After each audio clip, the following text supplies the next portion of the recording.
Assange makes final shortlist for Human Rights Award. General headscarf ban at work is okay in EU. Lockdown babies slower to meet some milestones. Indonesia to investigate fatal kidney injury among children. Your boss may soon be an algorithm. European court tells Swiss to end discrimination against men. Renewable energy met all of Greece's electricity needs.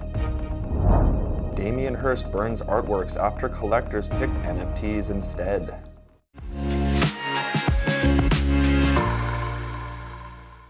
Hello, I'm Johnny. Thank you for joining us on FUNDAY News. It's Friday, October 14th, and here are your top stories. WikiLeaks founder journalist Julian Assange has been selected as one of 3 finalists for a prestigious EU Human Rights Award. The Sakharov Prize for Freedom of Thought is awarded each year by the European Union Parliament to an individual or group who has dedicated their lives to the defense of human rights. Mr. Assange's wife Stella Assange said, "I'm profoundly grateful to all the MEPs who have put Julian's name forward." The winner will be announced on October 19th. More than 40 MEPs nominated Julian Assange for this year's prize. The 2 other finalists are the brave people of Ukraine, represented by the president, elected leaders, and civil society, and Colombia's Truth Commission. Mr. Assange has been held in London's Belmarsh prison since being taken from the Ecuadorian embassy in London 3 years ago. He is fighting a lengthy legal battle to avoid extradition to the United States. The Court of Justice of the European Union said on Thursday that EU companies can ban headscarves as long as it's a general prohibition that does not discriminate against employees. The court last year said that EU companies could ban employees from wearing a headscarf under certain conditions, if they needed to do so to project an image of neutrality to customers. France, home to Europe's largest Muslim minority, prohibited the wearing of Islamic headscarves in state schools in 2004. The case concerned a Belgian company who told a Muslim woman she could not wear a headscarf when she applied to do a 6-week work traineeship. The firm said it has a neutrality rule, meaning no head covering is allowed on its premises, whether a cap, beanie, or scarf. The EU judge said the internal rule of an undertaking prohibiting the visible wearing of religious, philosophical, or spiritual signs does not constitute direct discrimination if it is applied to all workers in a general and undifferentiated way. After Dr. Susan Byron, a pediatric neurologist at the Royal College of Surgeons in Ireland, and her colleagues asked the parents of 309 pandemic babies to assess their ability development, their study suggested that the pandemic lockdown had a small but measurable effect on babies' language and communication skills. Byron found a lot of these babies were at home and not seeing many people leave, meaning there wouldn't have been anybody to say bye-bye to. Compared with pre-pandemic babies, pandemic babies were less likely to be able to wave bye-bye, with rates of 94.5% versus 88%. They were also less likely to point at people or objects, with a rate of 93% versus 84%. Byrne said it's because babies tend to point when they see new things that they want, but if they weren't going outside, there's nothing new for them to point to. She stressed that the differences were small, and there was plenty that parents could do to help toddlers catch up, such as regularly reading and chatting to them. Indonesia health authorities said on Wednesday they will investigate cases of acute kidney injury which has caused the death of more than 20 children in its capital Jakarta this year. The probe comes as authorities in Gambia said nearly 70 children died from acute kidney injury after taking a locally sold paracetamol syrup used to treat fever. But the Indonesian Health Ministry said the cases in Gambia are not related to those in Indonesia. Their early findings point to potential intoxication as a cause of the illness.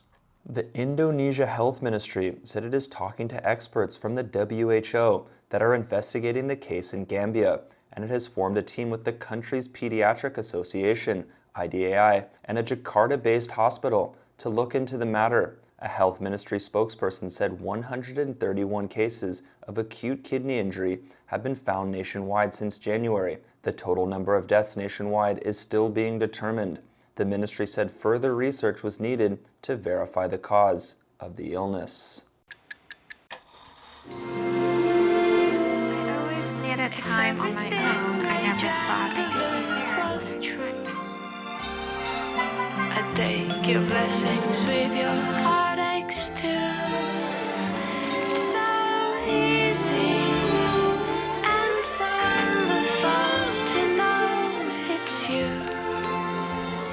学习，一切从今天开始。FUNDAY 英语。Do you know Uber, with its 22,800 employees, can supervise 3.5 million drivers? And Uber's surge pricing model, with which the company can temporarily raise prices to attract drivers during busy times, is only possible because an algorithm can process real-time changes in passenger demand.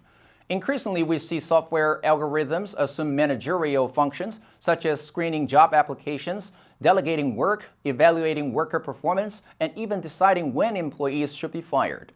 From an employer's point of view, there is much to be gained from transferring managers' duties to algorithms. Algorithms lower business costs by automating tasks that take longer for humans to complete. Artificial intelligence systems can also discover ways to optimize business organizations. However, the risks faced by workers under the management of algorithms are already a central focus of researchers, trade unions, and software developers. U.S. politicians are discussing an extension of digital rights for workers. The Associated Press reported Switzerland is grappling with how to respond to a ruling from Europe's top human rights court that Swiss law unfairly discriminates against men because widowers receive lower state allocation payments than widows do.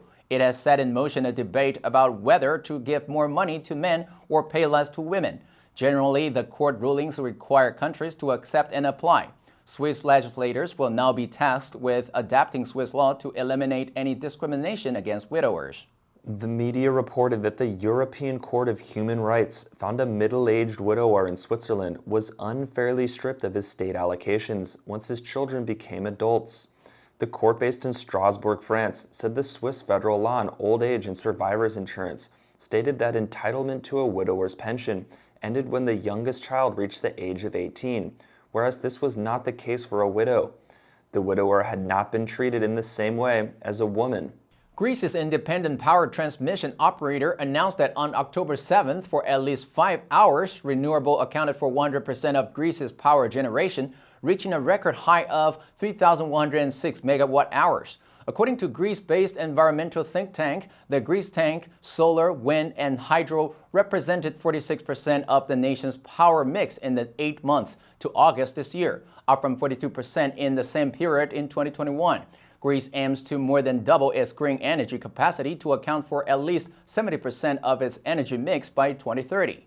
Euronews said using data from the independent operator, the Green Tank, finds that renewables, excluding large hydro sources, surpassed all other energy sources, leaving fossil gas in second place as it decreased slightly for the first time since 2018.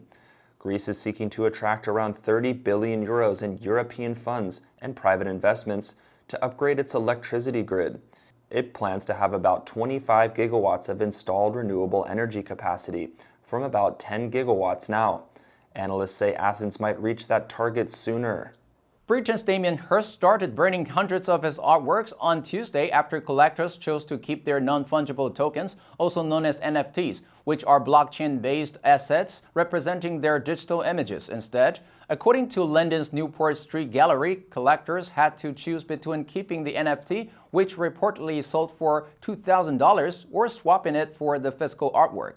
Some 5,149 solid art lovers picked the latter, while 4,851 opted for the virtual NFTs. Hirst, who found fame amid the 1990s young British artist scene, launched his first NFT collection, The Currency, 10,000 NFTs corresponding to 10,000 original artworks depicting colorful spots, in July 2021. Collectors had to make the choice to keep one of them.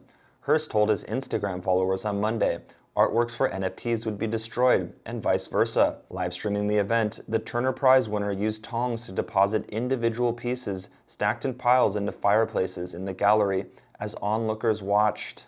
FUNDAY News will help you sharpen your English skills and keep you informed about international current events. If you want to know more about our other programs and keep learning about the world's most important topics in English, please click the link in the description below to join FUNDAY for free. I'm Johnny Wu, your host. I will see you next time.